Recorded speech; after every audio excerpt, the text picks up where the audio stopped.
Look, let me tell you something straight. No hype, no headlines, no sugarcoating, because if you're searching for silver price predictions today, it's not because you're bored, it's because somewhere deep down you feel it. That tension in your chest when rent goes up again, when groceries cost more but your paycheck doesn't, when your credit card balance refuses to come down, when you look at your 401k and realize it's moving slower than inflation, and you start wondering quietly, almost guiltily, am I missing something? And that's where silver enters your mind not as a shiny metal but as a question mark, a hedge, a maybe this is my way out thought. And here's the brutal truth most investors won't tell you: the risk in silver right now isn't just price volatility, it's misunderstanding what game you're actually playing, because most people buying silver today think they're making a smart move, but they're playing with the wrong expectations, the wrong timeline, and the wrong mindset. And that's how good intentions quietly turn into regret. See, the internet will show you charts, technical levels, resistance, support, dollar index correlations, and it all sounds smart, professional, convincing, but none of it matters if you don't understand why you're really here, because silver doesn't punish ignorance loudly, it punishes it slowly.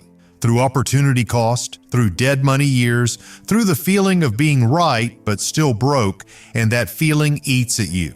Let me paint a picture. You're an average American household, mid-30s or early 40s, dual income maybe, rent or mortgage around $2,200 a month, student loans still hanging around like a bad habit, credit card APRs north of 20%. You try to save, you really do, but every month something comes up, car repair, medical bill, kids expense, and when you hear silver is undervalued, your brain lights up, because undervalued sounds like opportunity. Sounds like finally getting ahead instead of barely keeping up. But here's the risk nobody spells out clearly. Silver doesn't care about your timeline, your bills, or your emotional need for relief. Silver moves when macro forces collide, not when you feel desperate. And if you enter this market emotionally, hoping silver will save you, you're already exposed, because the biggest risk isn't silver going down tomorrow. It's you locking money into an asset you don't fully understand while inflation keeps bleeding you quietly every single day. And listen carefully, because this is where most investors mess up. They confuse hedge with solution. Silver is a hedge, not a paycheck, not a miracle, not a fast exit from a broken system. And when you expect hedge behavior to solve lifestyle problems, disappointment is guaranteed, and disappointment leads to bad decisions.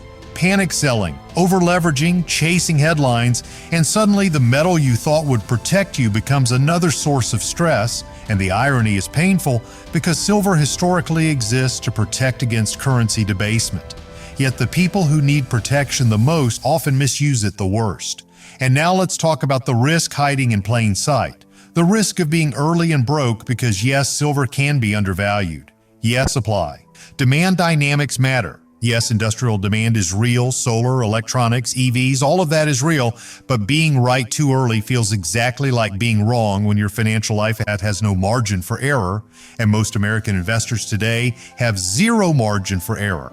One missed paycheck away from a problem, one market drawdown away from panic. So when you allocate money into silver without a clear plan, without understanding that it might go sideways for years, you're not investing. You're gambling on patience you don't actually have. And that gap between theory and reality is where people break. And let's interrupt the pattern for a second. Ask yourself honestly, why are you here right now? Is it because you've done the boring stuff first, emergency fund, debt management, income stability, or is it because you're hoping silver will compensate for what's missing? Because if it's the second one, that's the risk, not the metal. You see, silver doesn't fail people. People fail themselves by assigning silver a job it was never meant to do, and Wall Street won't warn you about this, because confusion is profitable, noise is profitable, endless predictions are profitable. Silver to the moon gets clicks. Silver stuck between $20 and $30 for years while inflation eats you alive doesn't. But that second sentence is closer to the lived reality of most investors, and that's where pride comes in, because nobody likes admitting they bought something without a plan. Nobody likes admitting they were chasing safety instead of building strength. And pride keeps people locked into bad positions longer than logic ever could. Now imagine two people, same age, same income. One buys silver because they understand its insurance. They size it properly. They're patient, they're calm, they don't check the price every day. The other buys silver because they're scared, they overallocate. They watch every tick, they read every prediction, and every down move feels personal.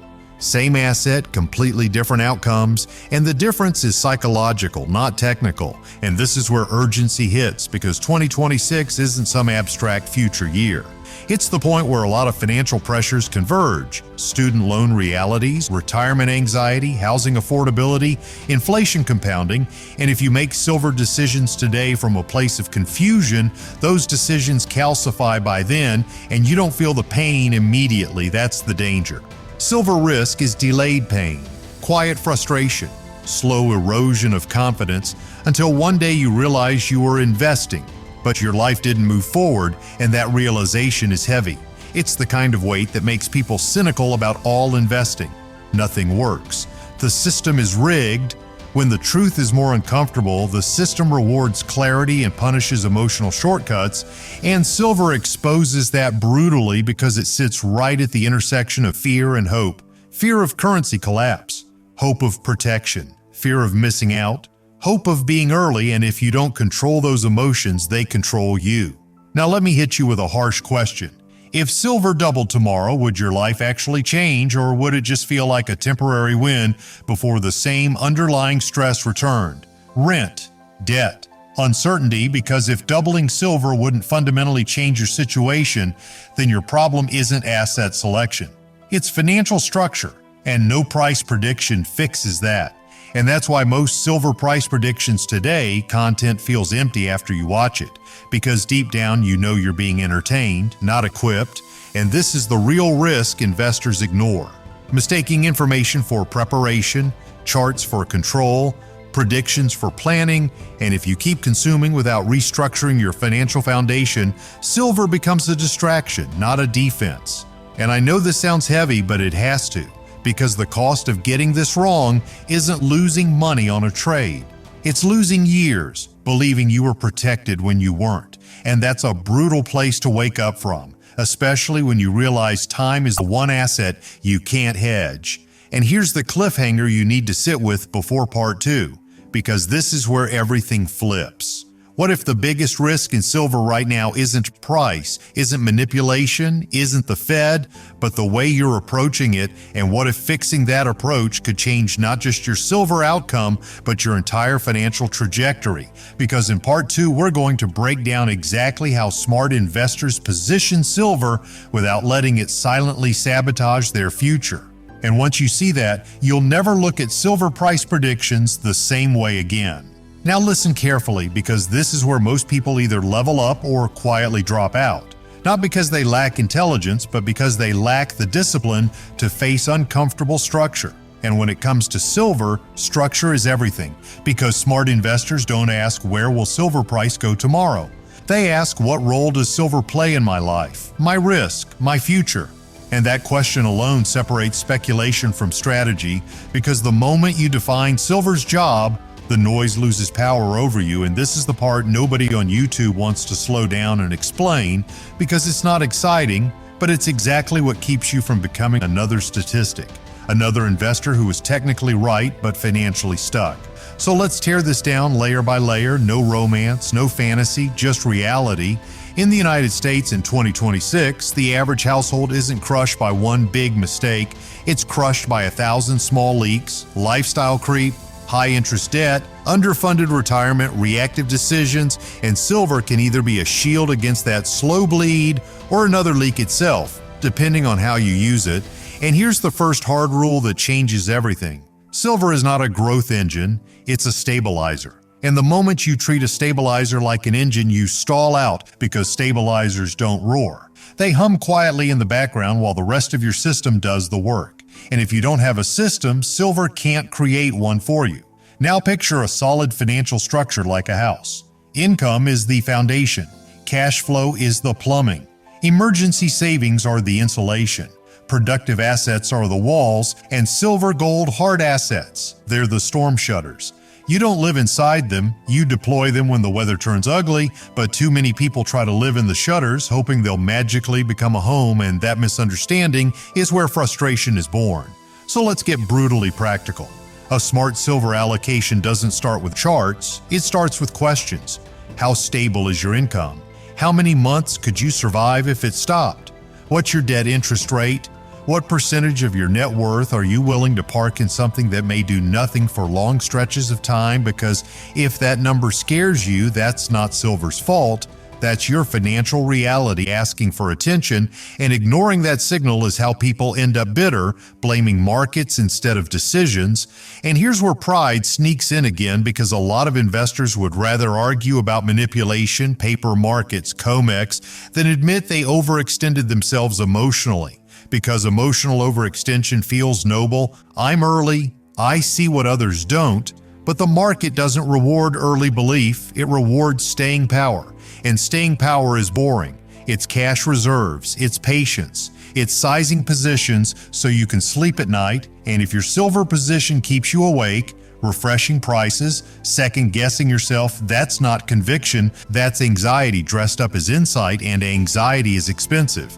It leads to poor timing, impulsive decisions, and the kind of regret that lingers long after the price recovers. Now let's talk about the silent killer. Nobody factors into silver predictions opportunity cost, because while your money sits in silver waiting for its moment, life keeps charging interest on everything else.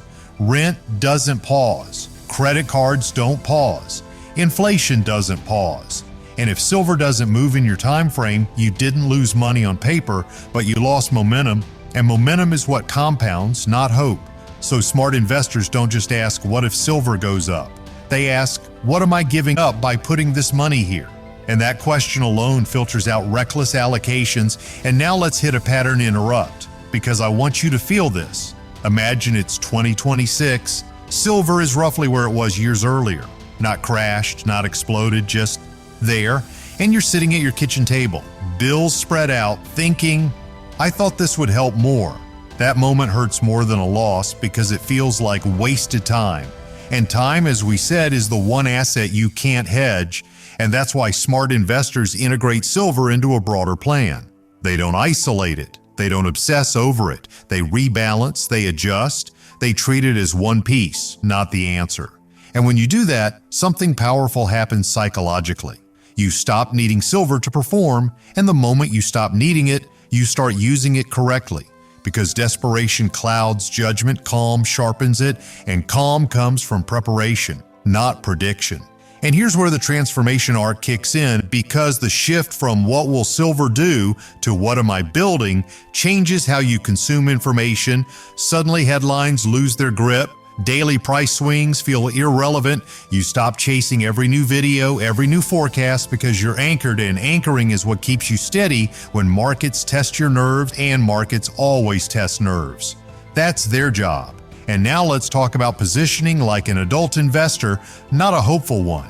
Position sizing that respects your reality.